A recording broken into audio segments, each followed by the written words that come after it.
지혜로운 여자는 집을 세우지만 어리석은 여자는 제 손으로 집을 무너뜨린다. 바른 길을 걷는 사람은 주님을 경외하지만 그릇된 길을 걷는 사람은 주님을 경멸한다. 미련한 사람의 말은 교만하여 매를 자청하지만 지혜로운 사람의 말은 그를 지켜준다. 소가 없으면 구유는 깨끗하지만 소가 힘을 쓰면 소출이 많아진다. 진실한 증인은 거짓말을 아니하여도 거짓 증인은 거짓말을 뱉는다. 거만한 사람은 지혜를 구해도 얻지 못하지만 명철한 사람은 쉽게 지식을 얻는다. 미련한 사람의 앞을 떠나라. 네가 그의 말에서 지식을 배우지 못할 것이다. 슬기로운 사람의 지혜는 자기가 가는 길을 깨닫게 하지만 미련한 사람의 어리석음은 자기를 속인다. 어리석은 사람은 속죄의 제사를 우습게 여기지만 정직한 사람은 하나님의 은총을 누린다. 마음의 고통은 자기만 알고 마음의 기쁨도 남이 나누어 가지지 못한다. 악한 사람의 집은 망하고 정직한 사람의 장막은 흥한다. 사람의 눈에는 바른 길같이 보이나 마침내는 죽음에 이르는 길이 있다. 웃어도 마음이 아플 때가 있고 즐거워도 끝에 가서 슬플 때가 있다. 마음이 비뚤어진 사람은 자기가 한 만큼 보응을 받고 선한 사람도 자기가 한 만큼 보응을 받는다. 어수룩한 사람은 모든 말을 다 믿지만 슬기로운 사람은 행동을 삼간다. 지혜 있는 사람은 두려워할 줄 알아서 악을 피하지만 미련한 사람은 자신만만해서 조심할 줄을 모른다. 성을 잘 내는 사람은 어리석은 일을 하고 음모를 꾸미는 사람은 미움을 받는다.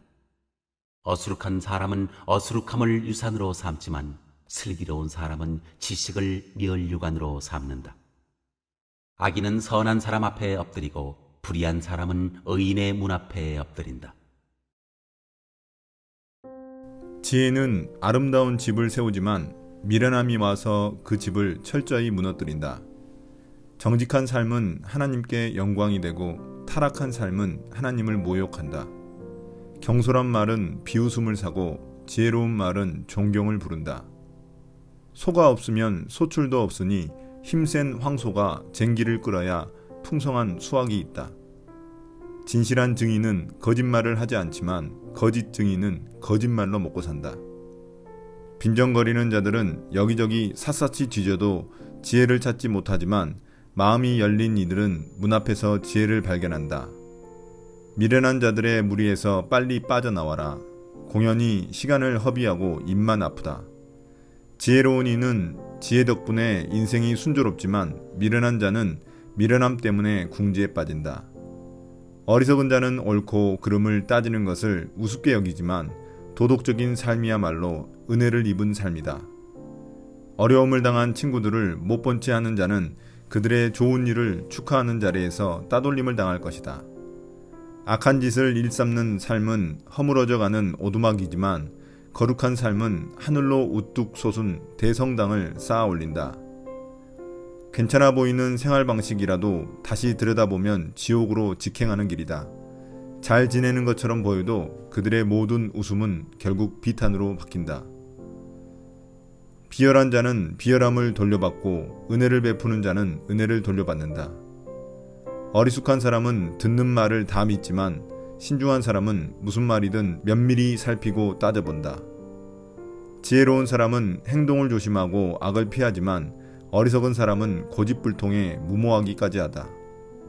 성미 급한 자들은 나중에 후회할 일을 하고 냉담한 자들은 나중에 냉대를 받는다. 어리석은 몽상가는 망상의 세계에서 살고 지혜로운 현실주의자는 발을 땅에 붙이고 산다. 결국에는 악이 선에게 공물을 바치고 악인이 하나님의 충성스러운 이들을 떠받들 것이다. 첫 번째, 오늘 말씀은 어떻게 구성되었나요? 14장은 여러 가지 주제들이 섞여 있는 듯 보이지만 반복되는 어휘들이 연결어가 되어 서로 조화를 이루고 있습니다. 지혜와 어리석음의 대조를 통해 가정 경영, 말과 행실 등의 문제를 다루고 있습니다. 그래서 주님을 경외하는 신앙적 태도와 바른 길을 걷는 윤리적 태도가 지혜를 통해 연결되고 있습니다. 1절부터 7절은 집을 세우는 지혜와 허무는 어리석음을 대조하여 다루고 있고 8절부터 15절은 보이는 것과 보이지 않는 것을 분별하는 지혜에 대해 다루고 있습니다. 마지막 16절부터 19절은 악을 떠나는 지혜와 악을 도모하는 우매함에 대해서 다루고 있습니다. 두 번째, 1절부터 3절에서 지혜로운 여자와 어리석은 여자의 기준은 무엇인가요?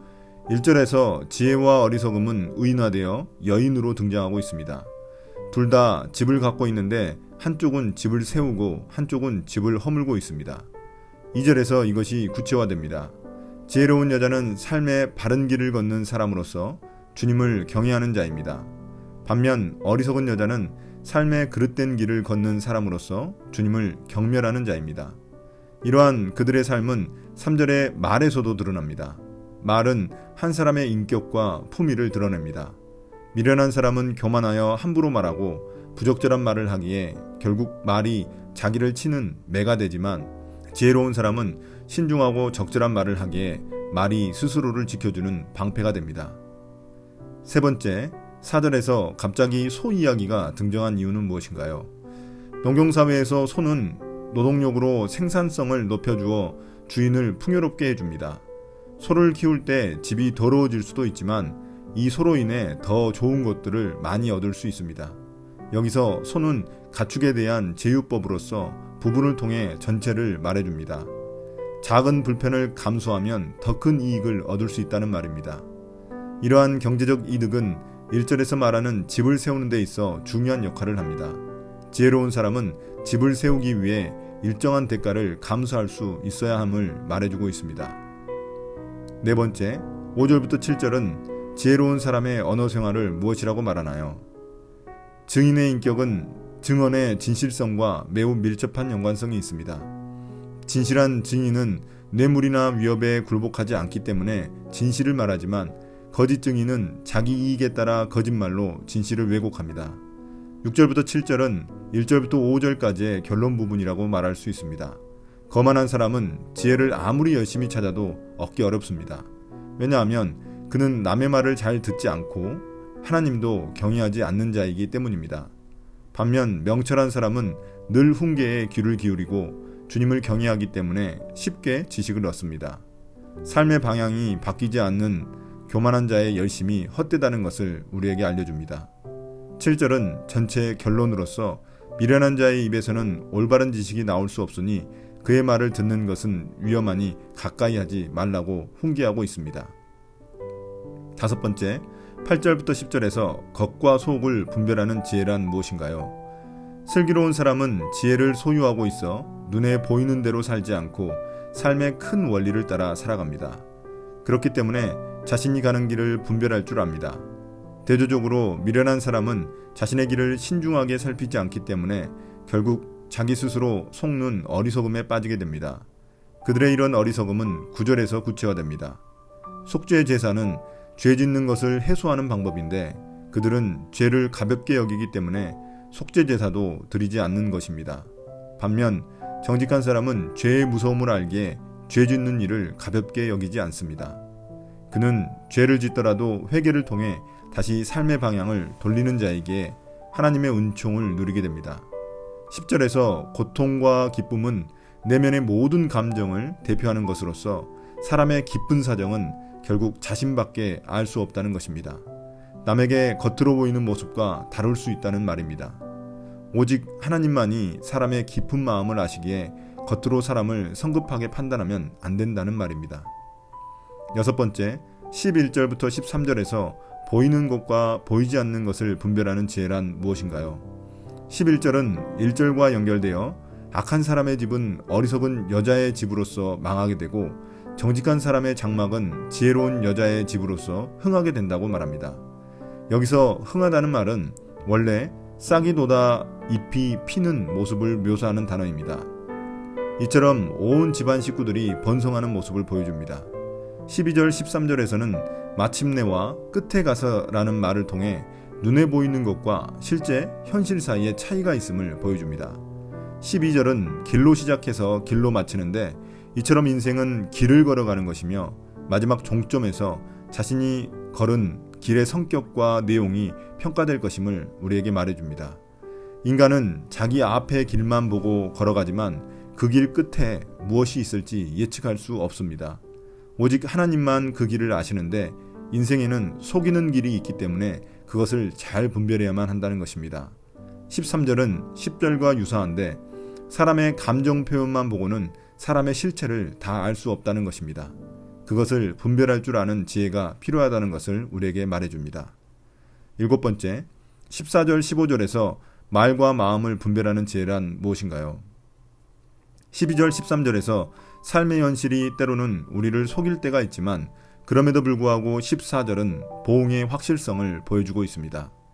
모든 행동에는 보응이 있고 그 보응은 행동하는 사람의 성품에 따라 결정될 것입니다.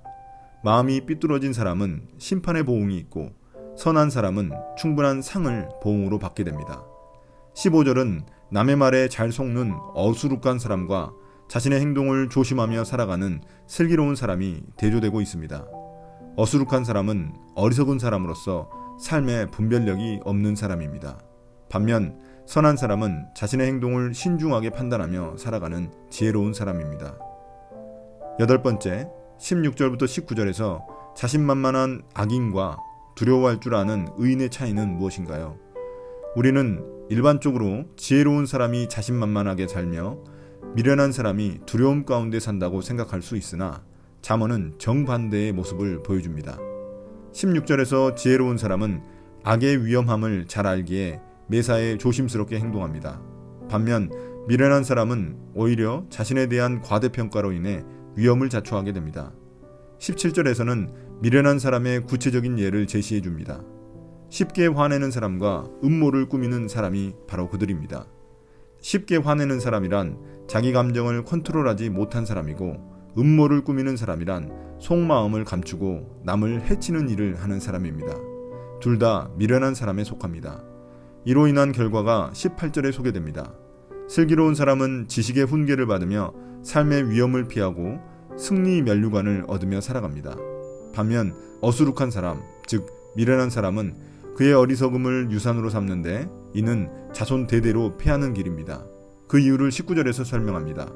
하나님의 보응 원리에 따라 악인은 결코 의인을 이기지 못하기 때문입니다. 악인은 결국 의인 앞에 엎드려 굴복당하고 의인의 문 앞에 엎드려 죄인으로서 심판받을 수밖에 없기 때문입니다. 오늘의 묵상 포인트입니다. 하나님은 정직한 사람에게 은총을 내려주십니다. 정직한 사람은 흠이 없는 사람이 아닙니다. 죄를 인정하고 고백하는 사람입니다. 그는 거만한 태도로 속죄할 필요가 없다는 사람보다 훨씬 더 정직한 사람입니다. 죄를 인정하는 정직한 사람은 용서받을 기회를 얻지만 자칭 의인은 속죄받을 길이 없습니다. 두 번째, 진실은 보이는 것 너머에 있는 경우가 많습니다. 괜찮아 보이는 길이 험로이고 즐거워 보이지만 고난을 견디고 있을 수도 있습니다. 쉬워 보이는 길이 옳은 길이 아니고 부러워하는 삶이 행복한 삶이 아닐 때도 많습니다.